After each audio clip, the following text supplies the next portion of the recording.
The hall was enormous. It was built from white stone that glowed faintly under the light of 3 suns. Hundreds of alien delegates sat in curved rows that rose from the floor to the ceiling, each row a little higher than the one below it. Banners hung from every pillar. Every banner showed the symbol of a different world. There were 47 of them, one for each member species of the Galactic Sovereignty Council. At the far end of the hall, near a small door that almost nobody noticed, sat a single human. Her name was Sarah Voss. She was 53 years old. She had short gray hair and dark eyes that never seemed to blink. She wore a plain navy blue uniform with no medals, no badges, and no decorations of any kind. She carried a small notepad and a pen. She had been sitting in that same chair for 11 years. The Centennial Summit happened once every 100 years. Every species in the galaxy sent their best ships, their best soldiers, and their most powerful leaders. The Cathari alone had brought 60 warships. Their fleet sat in orbit above the Council planet like a wall of iron teeth. Other species had brought their fleets too. The planet's sky was full of ships. Earth had sent one ship, a single diplomatic cruiser called the Patience. It had no weapons and no escorts. It arrived quietly, parked itself at the edge of the designated zone, and went silent.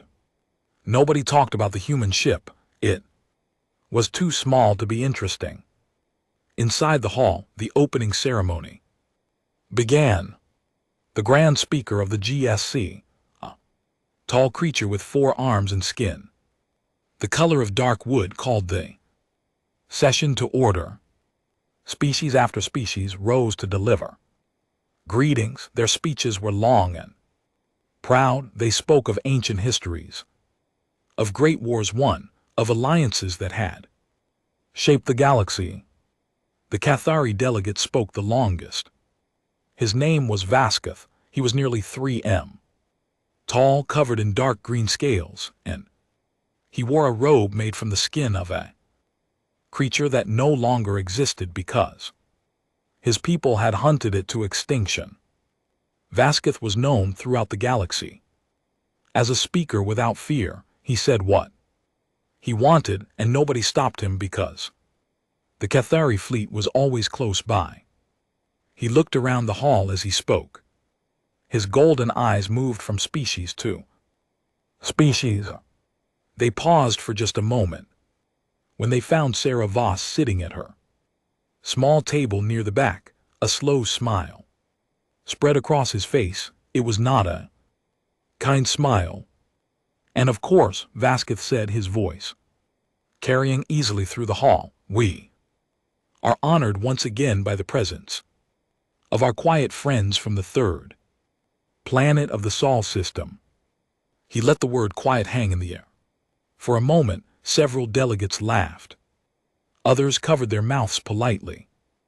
80 years, he continued, 80 years. Humanity has sat at the end of our table. They have attended every session. They have paid every fee. They have filed every form. He paused again. And in 80 years they have said almost nothing at all. They are without question the galaxy's most well-behaved pets. The laughter this time was louder. It came from at least 30 different sections of the hall. Some species laughed with their mouths, some with sounds that came from their chests or their throats. The sound filled the great white hall and bounced off the glowing stone walls. Sarah Voss did not move. She did not look up from her notepad. She was writing something slowly and carefully. If the laughter bothered her, no part of her face showed it. The session continued. Hours passed. Votes were cast on small matters. Trade agreements were reviewed. Border disputes were settled. The human delegate was not involved in any of it. She sat and she listened and she wrote. When the first session ended and the delegates moved toward the exits, a young alien came to stand near Sarah Voss. He was from the Myriad Collective, a species of pale, thin beings with large, dark eyes and quiet voices. He was new to his position and still young enough to feel ashamed when other people were laughed at. Ambassador Voss, he said carefully, I want you to know that not everyone in the hall found that funny. She looked up at him. Her expression was calm and open, like someone who had heard much worse and had not been damaged by it. I know, she said. Quell hesitated. He had expected her to be upset or at least tired. He looked at her again more carefully this time. She did not look defeated. She did not look sad. She looked, he realized slowly, like someone who was waiting, not the way a servant waits, the way a door waits to be opened. Does it not bother you? He asked. 80 years of being ignored, 80 years of being treated like you do not matter. Why does humanity never push back? Sarah Voss clicked her pen closed and set it on the table. She looked at Quell with those calm, dark eyes for a long moment before she answered. We are still deciding whether you are worth the trouble. Quell opened his mouth and then closed it again. He nodded slowly and walked away. He was not sure why, but as he walked, he felt a chill that had nothing to do with the temperature of the room. Sarah Voss picked up her pen again and kept writing.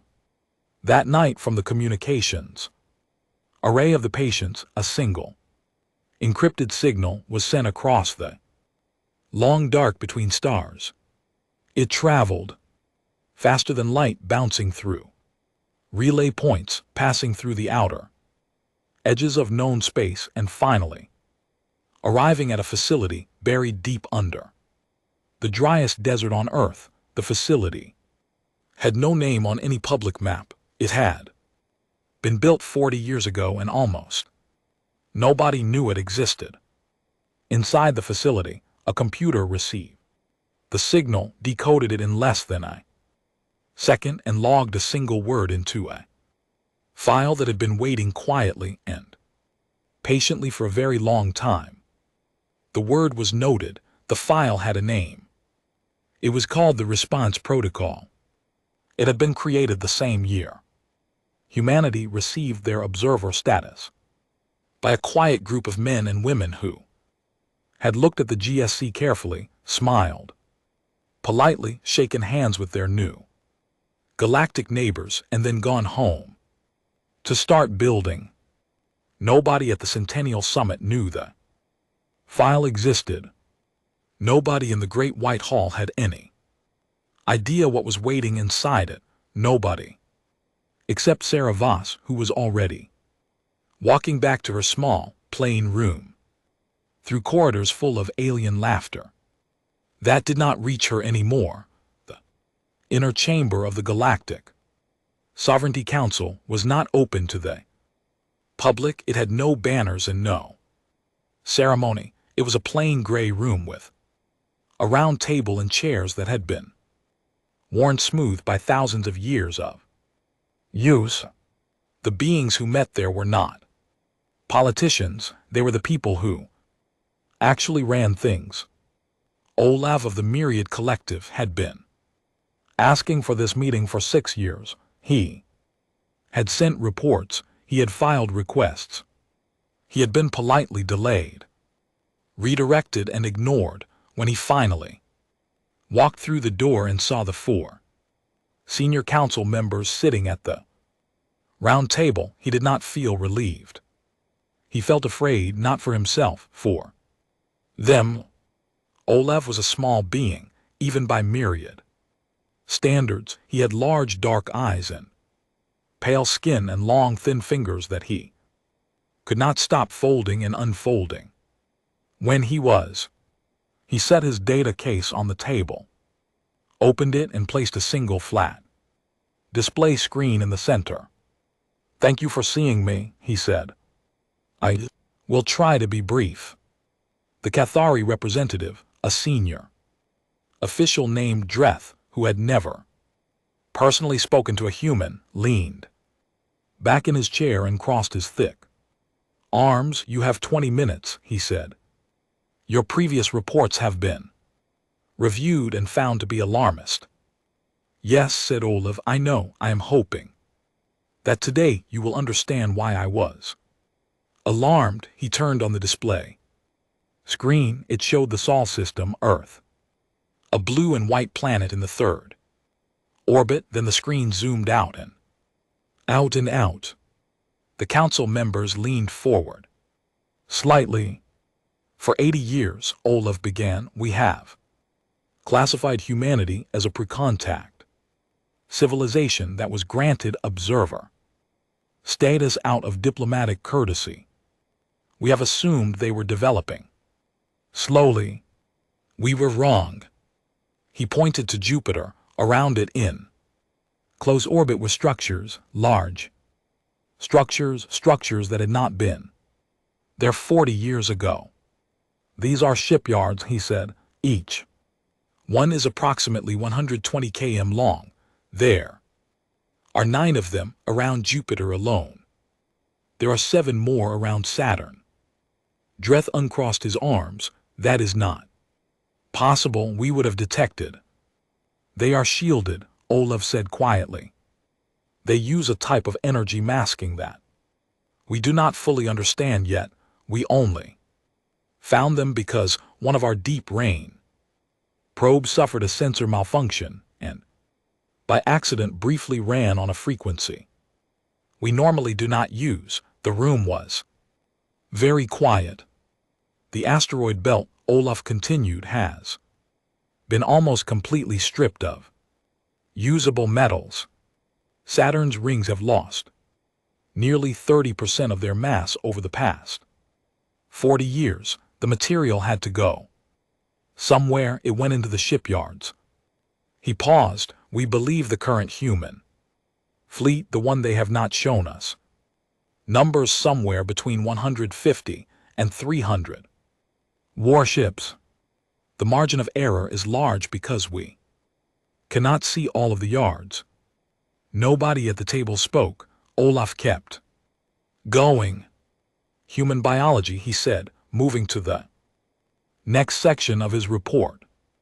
"We have always classified humans as a soft species, medium strength, medium endurance, no exceptional physical traits." He brought up a new set of data. "This is incorrect. Humans heal at a rate that is 3 to 5 times faster than most GSC species. They can function in conditions of extreme sleep deprivation, severe hunger, and psychological stress that would hospitalize or kill most of beings. Their pain tolerance is very high. Their soldiers train in environments that we would consider cruel. More importantly," he said, "they do not break easily. There is something in human psychology that responds to threat by becoming more focused rather than less. They call it being pushed into a corner. When humans are pushed into a corner, they do not look for a way out. They look for a way through." Dreth's golden eyes were fixed on the screen. "You said they're military," he said slowly. "How many?" "They do not have one military." Olaf said, "They have 17, each one answers to a different human government or faction. They have spent centuries arguing with each other, fighting each other, and competing with each other. This looks like weakness from the outside." He looked at Dreth directly. "It is not. When faced with an external threat, every one of those 17 military structures answers to a single emergency council. Every time without fail. We have historical records, going back 400 years. That confirmed this pattern. He turned off the display. The room was still. There is one more thing, Olaf said. Silence, 80 years of almost no communication from Earth. We have assumed this was because they had nothing to say, that they were learning, adjusting, trying to fit in. He folded his fingertips together. I do not believe that is true. I believe the silence was a study. I believe that for 80 years humanity has been watching us, mapping our fleet positions, cataloging our political weaknesses, learning our supply lines. Every session they attended, every document they received, every piece of open galactic data they were given access to, all of it went somewhere. He closed his data case. They have been learning how to fight us, he said, and I think they are almost ready. There was a very long pause. Then Dreth said, this is speculation. You have some unusual sensor readings. And a theory. Olaf looked at him. Yes, he said, I also have 30 years of watching humanity and a feeling in my chest that has never been wrong. He picked up his case. I am resigning my post effective tomorrow. I do not want to be inside this building when you find out I was right. He left without waiting to be dismissed. The council members sat in silence for a moment. Then Dreth waved a hand and said, file it with the others. And they moved on to the next item on the agenda. 3 days later, without any announcement or explanation, the ambassadors of 3 small GSC species quietly requested private meetings with Saravas. She accepted all 3 appointments. She had already written their names in her notepad 2 weeks before they asked. The second full session of the Centennial Summit was supposed to be about trade. There were 17 items on the official agenda. The first 16 were routine. The 17th was not. Vasquez had been working on it for months. He had quietly gathered the votes he needed, speaking to delegates in corridors and private rooms, making small promises and calling in old favors. He was very good at this. He had been doing it for 40 years. By the morning of the second session, he had 31 commitments from the 47-member species. More than enough. The item was listed simply as Sol System Status Review. Most delegates did not know what it meant until Vasquez stood and began to speak. He spoke for 20 minutes. He used calm, reasonable language. He talked about the responsibilities of the GSC to maintain stability. He talked about the importance of proper governance for underdeveloped worlds. He talked about resources and efficiency, and the burden of charity. He never said the word humans once, but everyone in the hall understood exactly what he was saying. The motion was simple. Strip the Earth of its observer status. Reclassify humanity as a dependent protectorate. Under GSC law, a dependent protectorate had no right to independent space travel. Its resources were available to council members with basic filing fees. Its people were not citizens of the galaxy. They were, in the coldest legal language, property of the council. Sarava sat at her small table and listened to every word. Her face showed nothing. Her pen moved steadily across her notepad. She did not look up. She did not react. She did not signal anything to anyone. The vote was called. The result came back in less than 3 minutes. 33 in favor, 10 against, 4 Abstentions. The grand speaker announced the result. Applause came from the Cathari section, and from several others. Vasquez sat down and folded his hands, with the satisfied look of someone who had just closed a very good deal. Then Sarava stood up. It was such a quiet thing, her standing. She did not raise her hand or ask for the floor. She simply stood, and somehow the room noticed. Maybe it was because in 11 years, nobody had ever seen her stand up to speak. Maybe it was because she was so still. When she rose, that the stillness itself was a kind of signal. One by one, the conversations in the hall faded, the rustling stopped. The hall went quiet. She walked to the speaker's podium at the center of the floor. Her steps were slow and even. She placed a single sheet of paper on the surface of the podium, smoothed it with one hand, and looked up at the hall. I am going to read something into the official record, she said. Her voice was not loud, but it carried perfectly. I will not be long. She looked down at the paper. On behalf of the people of Earth and the Sol Compact, I am submitting formal notice of humanity's withdrawal from the Galactic Sovereignty Council, effective immediately. This decision is final and was made by unanimous vote of the Sol Compact Emergency Assembly 18 days ago. There was a stir across the hall. Whispers, movement. She continued reading without pausing.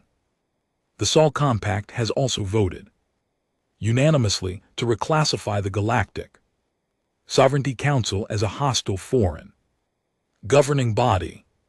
Accordingly, all GSC assets, personnel, and vessels are hereby ordered to withdraw from within 500 light-years of the Sol system. This withdrawal must be completed within 30 standard days. After 30 days, any GSC presence within that zone will be treated according to Sol Compact rules of engagement.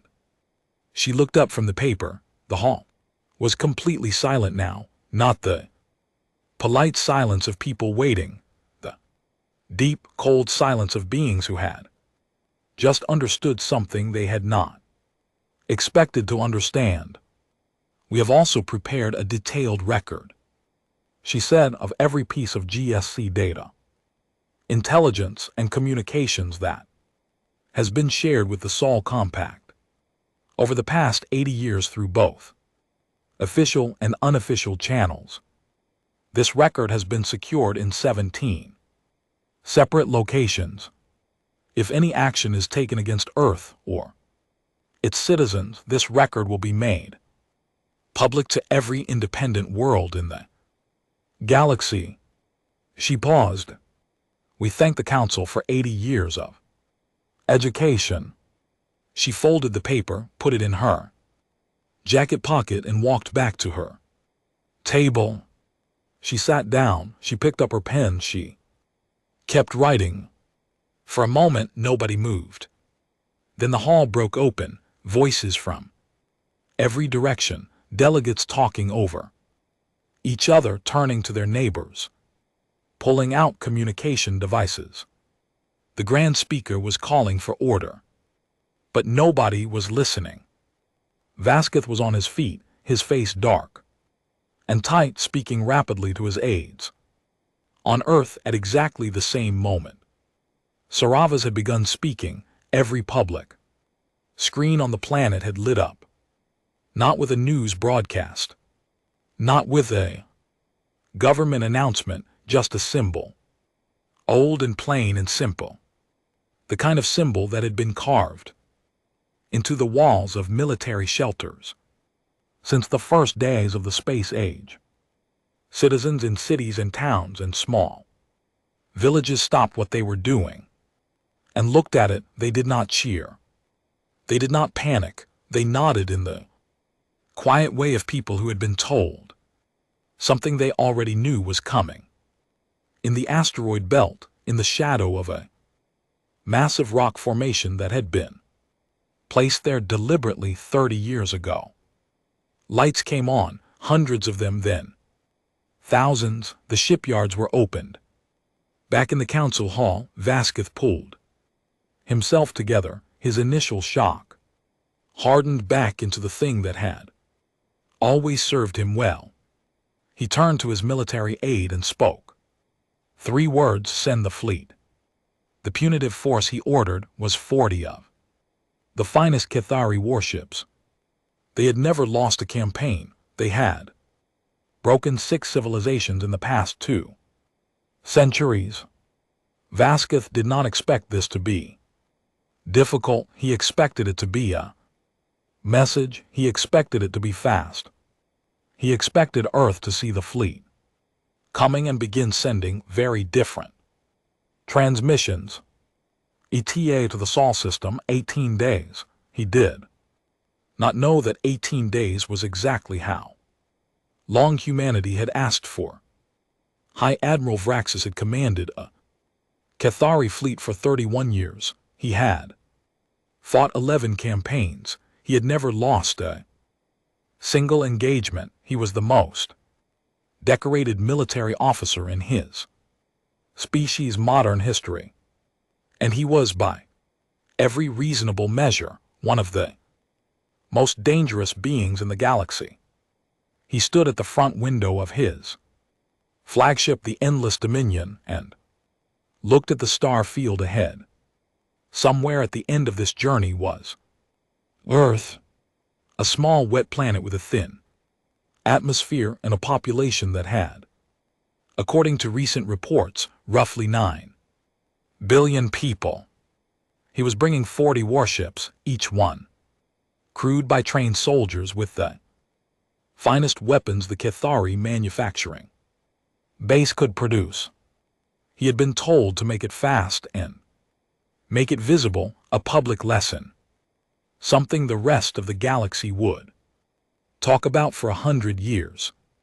He expected no resistance worth mentioning. On day 3 of the journey, his intelligence officer brought him a report. Long-range sensors had detected unusual energy readings near the outer edge of the Sol system. Vraxis looked at the data briefly and told the officer to monitor it. Energy readings near an inhabited system were not unusual. On day 9, the readings were stronger, more organized, his science officer said. It looked like drive signatures, but they were a type he had not cataloged before. Vraxis told him to keep watching. On day 15, the readings resolved into shape. His sensor crew worked for 6 straight hours trying to classify what they were seeing. When the lead analyst finally came to the bridge, her face was very still, in the way the faces get when a person is trying not to show fear. Admiral, she said, we have 212 contacts. Vraxis turned slowly. Repeat that. 212 distinct vessel contacts. Formation. Depth of approximately 80,000 km. They are holding position at the edge of the Sol system's heliosphere. She hesitated. They have been there since before we entered detection range. They were waiting, Admiral. Vraxis looked at the main display for a long time. Classification. That is the problem, sir. We cannot classify them. The hull configurations do not match anything in our records. The drive signatures are new. The power readings are, she stopped, are what? Very large, sir. Vraxis had been a soldier his entire adult life. He knew what fear felt like in his body, and he knew how to push it down and think clearly anyway. He pushed it down now. Weapon signatures, none active, all 212. Vessels are running cold. No targeting. Systems engaged, no weapon arrays. Powered up, she looked at her display. Again, they are just sitting there. That Vrax's thought was almost worse. A fleet that screams its power at you is trying to scare you away, a fleet that sits in silence and waits for you to come to it is not worried about scaring anyone. He ordered the advance to continue. His 40 ships moved forward on the bridge. Nobody spoke unless they had something necessary to say. The silence was thick. At 500,000 km, the human fleet still had not moved, still had not powered any weapons, still had not hailed his ships. At 300,000 km, Vraxis ordered a halt. He stared at the display, 212 ships, not one of them matching any known design. Not one of them showing the slightest sign of stress. He sent a hail. Standard GSC military format.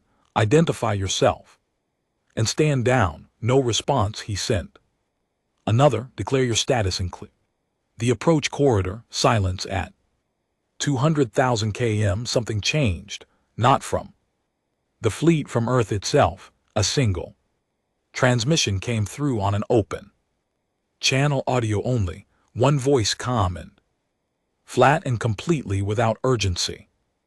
Admiral, you have crossed the marker. Everything that happens now is your choice. He recognized the voice. He had reviewed her file. Sarah Vass, ambassador. Age 53. 11 years of sitting quietly at the end of a table. Vraxis set his jaw and ordered a full advance. His 40 ships accelerated. They crossed 150,000 km, 100,000, 80,000. The human fleet moved.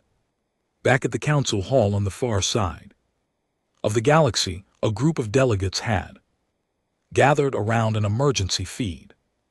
A myriad communications officer had managed to tap a live sensor relay from a monitoring buoy near the Sol system. The image quality was poor and the data was 3 minutes delayed, but it was enough to see the shapes of the fleets on the display screen. Quell stood at the back of the group. He watched the screen. He did not speak. For 4 hours the delegates watched. Some of them left and came back. Some of them could not move at all. The Cathari section was very quiet. Vasquez stood at the edge of the group, with his arms at his sides, and watched the display with eyes that had lost the comfortable certainty they usually carried. The battle, if it could be called that, lasted 4 hours and 6 minutes. It was not the kind of battle they had expected to see. There were no long exchange of fire, no dramatic explosions, no burning hulks drifting in space. What they watched with growing and terrible understanding was something that looked less like a battle and more like a very controlled, very cold, very efficient operation. The Cathari fleet signature did not disappear. It fragmented, ship by ship. The signals went from active to dormant. Not destroyed, shut down, captured. When it was over, 37 of the 40 Cathari ships were still intact and completely unable to move. The human fleet had not lost a single vessel. The monitoring feed showed 212 human ships sitting around 37 disabled Cathari warships, like quiet giants that had grown tired of waiting and had finally simply reached out their hands. A new transmission came through on the open channel, the same voice still perfectly calm. We are returning your ships. We kept the Admiral. He is well. You can have him back when you are ready to talk like adults. In the council hall, nobody laughed. The Galactic Sovereignty Council did not collapse all at once. It came apart the way old things come apart when the foundation shifts, slowly. At first, then quickly, then all at once. over a single week when everyone who had been holding on finally let go. The first to break were 3 of the smaller species who had abstained from the vote on the Dependent Protectorate resolution within 48 hours of the battle in the Sol system. All 3 sent bilateral communication requests directly to Earth, bypassing the GSC entirely. They did not ask for military alliance. They asked carefully and with some obvious nervousness whether Earth would be interested in discussing a new kind of relationship, a fairer one. Vass replied to all 3 she was still aboard the Constance. She wrote her replies by hand. The Cathari political structure moved faster toward collapse than anyone had expected. It turned out that a great deal of Cathari authority rested on the belief that their military was unconquerable. That belief had been the foundation of every agreement, every treaty, every political arrangement they had built over 3 centuries. When the 7th Fleet came back without its 40 ships and without its admiral, that foundation cracked down the center. 2 of the 3 largest Cathari political factions immediately began blaming each other. By the end of the month, Brevath had resigned his position and gone into private life, and the remaining Cathari delegates at the GSC were speaking in much quieter voices than before. Ove, who had been living quietly in his home and working on a private research project he had started during his years of being ignored, received an unexpected visitor one afternoon. A human woman, young, with a plain bag over one shoulder and a sealed data chip in her hand.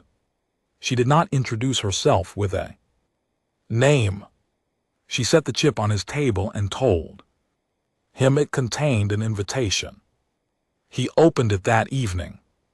The invitation was from the Sol Compact.